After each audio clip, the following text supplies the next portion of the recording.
Poltergeist, la historia real.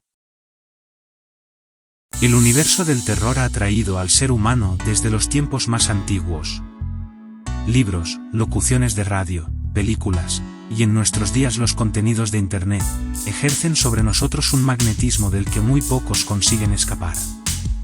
Pero, especialmente el cine, con algunas obras ha logrado difuminar la fina línea que separa realidad y ficción. Son bien conocidos los casos de películas que parecieron atraer desde su rodaje todo tipo de maldiciones, o cuando menos, una inagotable sucesión de desgracias y hechos negativos.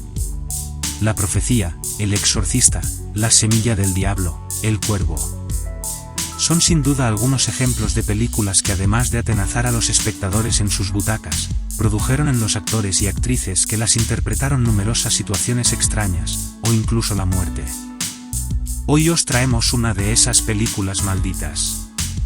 Se trata de Poltergeist, la famosa obra de Steven Spielberg.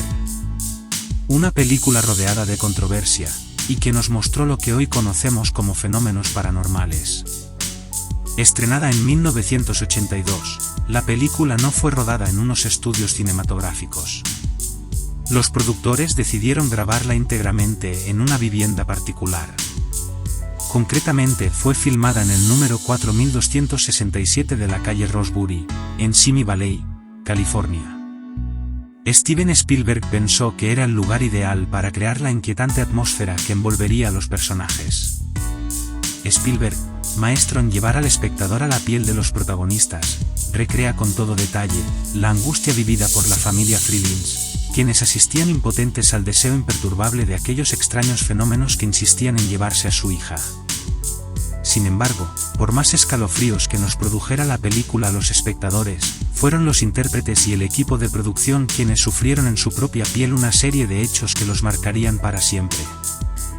Robert Williams, quien interpretó el papel de Diane Freeling, confesó años más tarde que, cuando Spielberg le confirmó que una de las escenas iba a ser grabada utilizando esqueletos de personas reales, se negó en rotundo.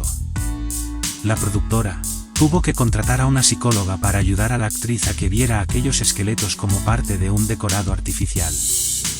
El realismo conseguido en la escena de la piscina en la que Robert Williams nada entre esqueletos humanos es perturbador para el espectador, pero además dejaría en la actriz una huella que jamás conseguiría borrar. No menos traumática fue la grabación de la escena en la que el pequeño Robbie es estrangulado por un muñeco con aspecto de payaso diabólico. Si la escena te pareció muy real, es porque lo fue.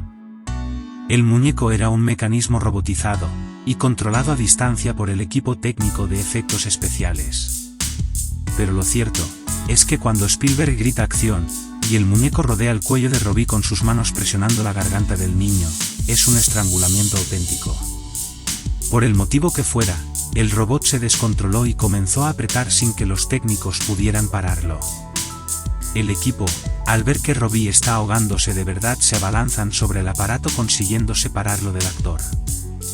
James Caan era el escritor encargado de la adaptación del texto original, el responsable de convertirlo en el guión de la película.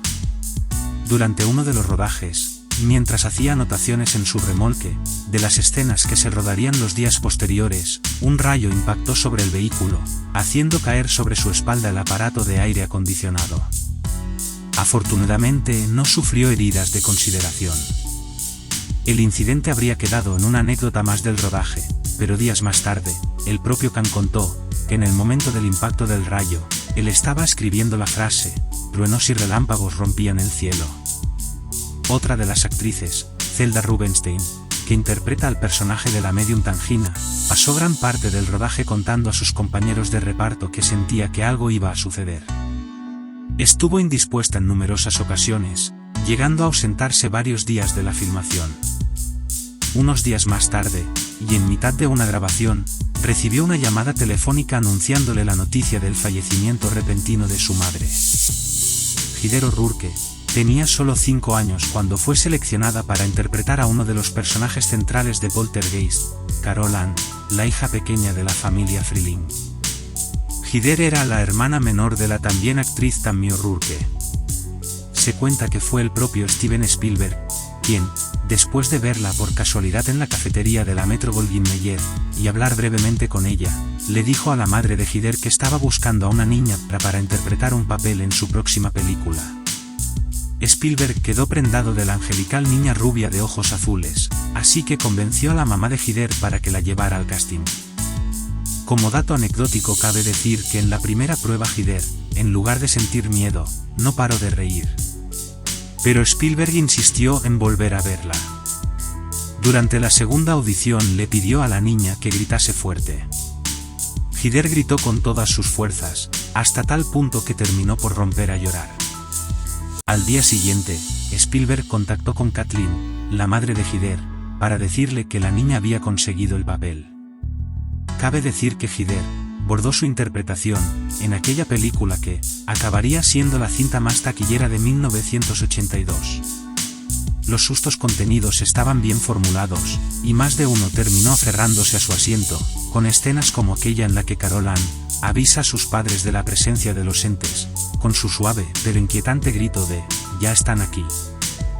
Heather, a pesar de su corta edad, aguantó el tipo durante casi todo el rodaje. Sin embargo, sucumbió al miedo cuando llegó el momento de filmar la escena, en la que aparece aferrándose al cabecero de su cama, mientras una máquina de viento lanzaba juguetes al armario que la niña tenía justo detrás. Spielberg detuvo la grabación, cogió en brazos a Heather, y la calmó, asegurándole que no tendría que volver a grabar esa escena. En la vida real a Heather no le gustaban las películas de terror. En cambio, le encantaban los dulces, ir de compras y los libros. A pesar de su corta edad, era una entusiasta lectora. Nunca recibió clases de interpretación. Sin embargo, de la mano de Steven Spielberg, se convertiría en un icono del cine fantástico y de terror. La gente la reconocía por la calle y sus compañeros de colegio la eligieron presidenta de la clase.